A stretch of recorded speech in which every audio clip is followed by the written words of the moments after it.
രണ്ട് നേതാക്കൾ പുതിയ രാഷ്ട്രീയ സാഹചര്യങ്ങളിൽ കൂടുതൽ വിവാദങ്ങൾ ഉണ്ടാക്കിക്കൊണ്ട് രംഗത്ത് വന്നിട്ടുണ്ട്.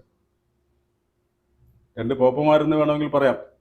ഒന്ന് ചങ്ങനാശ്ശേരി പോപ്പും മറ്റേത് കണിച്ചുകുളങ്ങര പോപ്പും. കണിച്ചുകുളങ്ങര പോപ്പ് കഴിഞ്ഞ കുറേ നാളായിട്ട് വിവാദ തുമ്പത്തുണ്ട്, നമുക്ക് എല്ലാവർക്കും അറിയാം. അദ്ദേഹം കച്ചകെട്ടി തന്നെയാണ് ഇറങ്ങിയിരിക്കുന്നത്. ഇടതുപക്ഷത്തെ തറ പറ്റിച്ചേ അടങ്ങൂ എന്ന വാശിയിൽ അദ്ദേഹം കഴിഞ്ഞ കുറേ കാലമായി രംഗത്തുണ്ട്. സഹായിക്കാനാണെന്നാണ് ഭാവം, പക്ഷേ അത് സഹായിക്കാനല്ലെന്നും ഇടതുപക്ഷത്തെ തറ പറ്റിക്കാനാണെന്നും എല്ലാവർക്കും വ്യക്തമാണ്. ഇന്ന് ഒപ്പം ഒരു നേതാവ് കൂടി രംഗത്തിറങ്ങിയിട്ടുണ്ട്. അത് വേറെ ആരുമല്ല, ചങ്ങനാശ്ശേരിയിൽ നിന്നുള്ള NSSൻ്റെ general secretary Shri G Sukumaran നായരാണ്. ഇവർ രണ്ടുപേരും ഇപ്പോൾ യോജിക്കാൻ കാരണം, വെള്ളാപ്പള്ളിയും സുകുമാരൻ നായർ ഇപ്പോൾ യോജിക്കാൻ കാരണം ഒരാളെ എതിർക്കുക എന്ന ലക്ഷ്യമാണ്. അത് മറ്റാരുമല്ല, പ്രതിപക്ഷ നേതാവ് VD സതീശനെയാണ്. VD സതീശനെ എതിർക്കേണ്ടതിൻ്റെ ആവശ്യം എന്തെന്ന് ചോദിച്ചാൽ, VD സതീശൻ പ്രതിപക്ഷ നേതാവാണ്. ഭരണത്തിൽ UDF വരികയാണെങ്കിൽ മുഖ്യമന്ത്രിയാകാൻ ഏറ്റവും മുന്നിൽ നിൽക്കുന്ന ആളാണ്. മത്സരമുണ്ട് എന്നുള്ളത് നമുക്കെല്ലാവർക്കും അറിയാം. കുപ്പായം തയ്ച്ചിരിക്കുന്നവർ ഡൽഹിയിൽ നിന്ന് വരെ ഉണ്ട് എന്ന് നമുക്കറിയാം. പക്ഷേ പാണക്കാട് തങ്ങൾ ഉൾപ്പെടെയുള്ളവർ VD സതീശന് അനുകൂലമായി പ്രതികരിച്ചിരിക്കുന്ന സാഹചര്യത്തിൽ ഏതാണ്ട് അദ്ദേഹത്തിനാണ് ചാൻസ് കൂടുതൽ. അപ്പോൾ അദ്ദേഹത്തെ എതിർക്കുക എന്നുള്ള ലക്ഷ്യം, അതിനുവേണ്ടി ഭരണത്തെ പിന്താങ്ങുന്നതായി ഭാവിച്ചുകൊണ്ട് ഇപ്പോൾ വന്നു കൂടിയിരിക്കുന്ന പിണറായി വിജയൻ്റെ കാറിൽ കയറുക മാത്രമല്ല, ഇപ്പോൾ ശരിക്കും പറഞ്ഞാൽ നമുക്ക് തമാശയാണ്. വെള്ളാപ്പള്ളിയെ ഇടത്തെ ഇടുപ്പിലും സുകുമാരൻ നായരെ വലത്തെ ഇടുപ്പിലും വച്ചിട്ട് നടക്കുന്ന ഒരവസ്ഥ പിണറായിക്ക് ഉണ്ടായിരിക്കുന്നു എന്നുള്ളതാണ് ഏറ്റവും ഒടുവിലത്തെ ഒരു സ്ഥിതി. ഈ സാഹചര്യത്തിൽ ഇതിനെക്കുറിച്ച് ഞങ്ങൾക്ക് ചർച്ച ചെയ്യാതിരിക്കാനാവില്ല. കാരണം കാലരാഷ്ട്രീയത്തിൽ ഒരുപാട് അന്തർധാരകളുണ്ട്, നമുക്കറിയാം. അതിനെ എങ്ങനെയെല്ലാം വർഗീയമായി കൂട്ടിയോജിപ്പിക്കുകയും വർഗീയമായ അജണ്ടകൾ ഇറക്കുകയും അതിൻ്റെ പേരിൽ വ്യക്തിവിരോധങ്ങൾ തന്നെ വർഗീയമായി ചിത്രീകരിക്കപ്പെടുകയും ഒക്കെ ചെയ്യുന്ന തരത്തിലുള്ള ഒരു അവസ്ഥയിൽ എത്തി നിൽക്കുന്നതുകൊണ്ടാണ് ഞങ്ങൾ ഈ വിഷയം ചർച്ച ചെയ്യുന്നത്. ശ്രീ അനിൽ, നമുക്ക് ഈ രണ്ട് പോപ്പന്മാരും ഇപ്പോൾ കൂടിയിരിക്കുന്നതിൻ്റെ കേരളത്തിൻ്റെ രാഷ്ട്രീയ അന്തരീക്ഷത്തെ മലിനമാക്കുന്നതിൻ്റെ അവസ്ഥ എങ്ങനെയാണ്? തീർച്ചയായും ഈ രണ്ടാളുകളും അല്ലെങ്കിൽ അവരുടെ സംഘടനയുടെ പേരിൽ ഒന്നിക്കാൻ നടത്തുന്ന ശ്രമം നേരത്തെ പറഞ്ഞതുപോലെ ഒരു വ്യക്തിയെ മുഖ്യമന്ത്രിയെ ആക്കാതിരിക്കാനുള്ള ഒരു ഗൂഢാലോചനയുടെ ഭാഗമായി കാണും.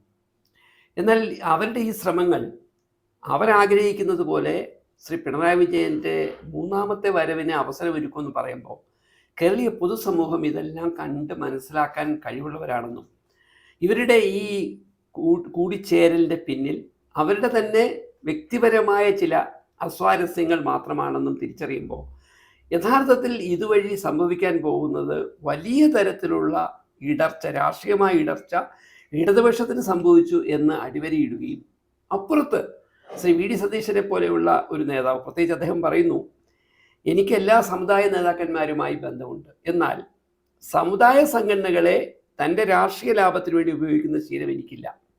ഞാൻ ഇവരെയൊക്കെ എതിർത്തിട്ടുള്ളത് ഇവർ വർഗീയ വിഷം ചൊരിയുന്ന തരത്തിൽ പ്രതികരിക്കുന്ന സമയങ്ങൾ മാത്രമാണ്. അത്തരത്തിൽ വളരെ സ്ഫുടമായി കേരളത്തിൻ്റെ മതനിരപേക്ഷ മൂല്യങ്ങൾ ഉയർത്തിപ്പിടിക്കാൻ താൻ നടത്തുന്ന ശ്രമങ്ങളുടെ ഒറ്റ കാരണത്താലാണ് തന്നെ ഒറ്റപ്പെടുത്താൻ ശ്രമിക്കുന്നതെന്നുള്ള ശ്രീ VD സതീശൻ്റെ പ്രസ്താവന കൂടി വരുമ്പോൾ ഈ രണ്ട് ആളുകളുടെയും കൂടിച്ചേരൽ ഫലത്തിൽ ഇടതുപക്ഷത്തിന് മറ്റൊരു വലിയ തിരിച്ചടി ഉണ്ടാകുമെന്ന് സാമാന്യബോധമുള്ള ആരും അംഗീകരിക്കും. അത് കാണുന്നില്ല എന്നുള്ളതാണ് ഇതിൽ ഏറ്റവും അപകടകരമായ സ്ഥിതി. ഇത് കാണുന്നില്ല. മാത്രമല്ല, നമുക്കറിയാം ഇപ്പം തദ്ദേശ തെരഞ്ഞെടുപ്പിൽ നമ്മൾ കണ്ടത് എന്താണ്? എല്ലാവരും സമ്മതിച്ചു കഴിഞ്ഞാൽ, ആദ്യം ഒന്നും സമ്മതിക്കാൻ തയ്യാറായിട്ടില്ലെങ്കിലും പിന്നീട് ഇടതുപക്ഷം ഉൾപ്പെടെയുള്ളവർ സമ്മതിച്ചു കഴിഞ്ഞ ഒരു കാര്യമാണ് മുസ്ലിം ഏകീകരണം ഉണ്ടായിട്ടുണ്ടെന്നുള്ളത്, അതുപോലെ ക്രൈസ്തവ ഏകീകരണം ഉണ്ടായിട്ടുണ്ടെന്നുള്ളത്. ഈ ഏകീകരണത്തിന് വളം വെച്ചു കൊടുത്തത് ആരാണ്? ആ വളം വെച്ചു കൊടുത്തത് വെള്ളാപ്പള്ളിയാണ്. ശരിക്കും പറഞ്ഞാൽ മറ്റൊരു തമാശ കൂടി നമുക്ക് ഷെയർ ചെയ്യാൻ പറ്റുകയാണെങ്കിൽ, UDF അധികാരത്തിൽ വരികയാണെങ്കിൽ അവരുടെ വീട്ടിൻ്റെ വാതിൽക്കൽ വയ്ക്കാവുന്ന 3 പടങ്ങളുണ്ട്. ഈ രണ്ട് പോപ്പുമാരുടെ പടം, പിന്നെ AK ബാലൻ്റെയും പടം. ശരിക്കും പറഞ്ഞാൽ ഇവർ 3 പേരും കൂടിയാണ് വാസ്തവത്തിൽ ഇന്നിപ്പോൾ ഈ കുളം കലക്കിക്കൊണ്ടിരിക്കുന്നത്. ഈ കുളം കലക്കിയിരിക്കുന്നത് ആരെ ഗുണം ചെയ്യും? ഒന്ന്, ഇപ്പം ഇന്ന് ശ്രീ വെള്ളാപ്പള്ളി പറഞ്ഞിരിക്കുന്ന ഒരു കാര്യം ഞങ്ങൾ ആ വീഡിയോ പറ്റി ശ്രദ്ധിച്ചു, അദ്ദേഹത്തിൻ്റെ പത്രസമ്മേളനം. അതിൽ അദ്ദേഹം പറയുന്നു, മുസ്ലിം ലീഗ് എന്നല്ല പറയുന്നത്, മുസ്ലിങ്ങൾ. ക്രൈസ്തവരെ ഈ രാജ്യത്ത് ക്രൈസ്തവർക്ക് പോലും ജീവിക്കാൻ പറ്റാത്ത തരത്തിലുള്ള പെരുമാറ്റമാണ് മുസ്ലിങ്ങളുടെ ഭാഗത്ത് നിന്ന് ഉണ്ടായിട്ടുള്ളത്. മുസ്ലിം ലീഗിൻ്റെ ഭാഗത്ത് നിന്ന് ഉണ്ടായിട്ടുണ്ടെങ്കിൽ അദ്ദേഹം ഈ പറയുന്നതിന് നമുക്ക് മനസ്സിലാക്കാം, ഒരു പാർട്ടിക്കെതിരെയാണെന്ന് പറയും. പക്ഷേ മുസ്ലിങ്ങൾ എന്ന് പറയുന്ന ജനസാമാന്യത്തിൻ്റെ തലയിൽ ഇത് വെച്ച് കിട്ടുക എന്ന് പറയുന്നത്. ഇപ്പോൾ അദ്ദേഹം ഇന്ന് വേറൊരു തമാശ അവിടെ പറയുന്നുണ്ട്, നമ്പൂതിരി മുതൽ നായാടി വരെ എന്നാണ് നേരത്തെ പറഞ്ഞത്. അദ്ദേഹം അതിപ്പോൾ നായാടി മുതൽ നസ്രാണി വരെ എന്ന് പറഞ്ഞാൽ നസ്രാണികളെയും കൂടെ ഇതിനകത്ത് അദ്ദേഹം നല്ല വിശാലമായ സഖ്യം ഉണ്ടാക്കാൻ പോവാണ്. എന്താണ് ഈ മുസ്ലിങ്ങൾക്കെതിരെ അല്ലെങ്കിൽ മുസ്ലിം ലീഗിനെതിരെ എന്ന് അദ്ദേഹം പറയാതെ പറയുന്ന അതിനെതിരെ ഒരു വലിയ ജനസാമാന്യത്തിൻ്റെ ഒരു ഐക്യം ഉണ്ടാക്കാൻ പോവുകയാണ്. നസ്രാണികളെ കൂടി ഈ ഐക്യത്തിൽ ഈ കൂട്ടുമുന്നണിയിൽ ഉൾപ്പെടുത്തുന്നതിന് മറ്റേ വത്തിക്കാനിൽ നിന്ന് വല്ല അച്ചാരവും കിട്ടിയിട്ടുണ്ടോ എന്ന് അറിയില്ല. എന്താണ് അതിനെക്കുറിച്ച്? ഇതിന് വളരെ ഗൗരവതരമായ ഒരു രാഷ്ട്രീയ പ്രശ്നം. നോക്കൂ, ശ്രീ വെള്ളാപ്പള്ളി നടേശനെ കേരളം മനസ്സിലാക്കുന്ന കേവലം SNDPയുടെ ഒരു ജനറൽ സെക്രട്ടറി എന്നതിനപ്പുറം ഈ സർക്കാരുമായി ബന്ധപ്പെട്ട് നവോത്ഥാന സംഗമം നടത്തുകയും അതിൻ്റെ ഏറ്റവും പ്രധാനപ്പെട്ട ഒരു പദവിയിൽ ഇരുത്തുകയും ചെയ്തത് ഇടതുപക്ഷം കേരളത്തിൻ്റെ ഒരു സെക്കുലർ രാഷ്ട്രീയ ബോധത്തിൻ്റെ തുടർച്ചയായി കേരളത്തിൻ്റെ പാർശ്വവൽക്കരിക്കപ്പെട്ടവർ, പിന്നോക്ക സമുദായക്കാരൊക്കെ ചേർന്ന് നിന്നുകൊണ്ട് ഹൈന്ദവ മതമൗലിക രാഷ്ട്രീയത്തിനെതിരെ ജനകീയമായി ചെറുത്ത് നിൽക്കുക എന്ന ലക്ഷ്യത്തോടെയാണ്. അപ്പോൾ കേരളത്തിൻ്റെ മൂല്യങ്ങളെ നിലനിർത്താൻ ശക്തമായി ഇടപെടാൻ യോഗ്യതയുള്ള SNDPയുടെ നിലവിലുള്ള ജനറൽ സെക്രട്ടറിക്ക് അങ്ങനെ ഒരു പദവി കൊടുത്ത് ഒരു വലിയ രാഷ്ട്രീയ ഉത്തരവാദിത്വം അദ്ദേഹത്തെ ഏൽക്കുമ്പോൾ ആ വ്യക്തിയാണ് ഇപ്പോൾ നായാടി മുതൽ നസ്രാണി വരെ എന്ന് പറയുമ്പോൾ ഇതിലൊരു സമുദായത്തെ പുറത്തു നിർത്തിക്കൊണ്ടാണ് ഈ കാര്യം പറഞ്ഞത്. ഇത് തന്നെയാണ് RSS എപ്പോഴും പറഞ്ഞുകൊണ്ടിരിക്കുന്നത്.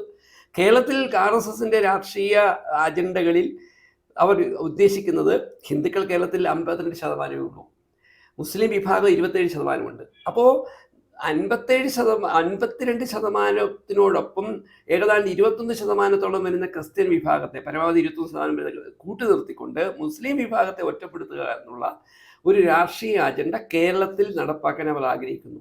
ആ അജണ്ട തന്നെയാണ് ഇപ്പോൾ വെള്ളാപ്പള്ളി നടേശൻ മറ്റൊരു രീതിയിൽ ഈ പറയുന്ന നായാടി മുതൽ നസ്രാണി വരെ എന്നുള്ള മുദ്രാവാക്യം ഉയർത്തുന്നത്.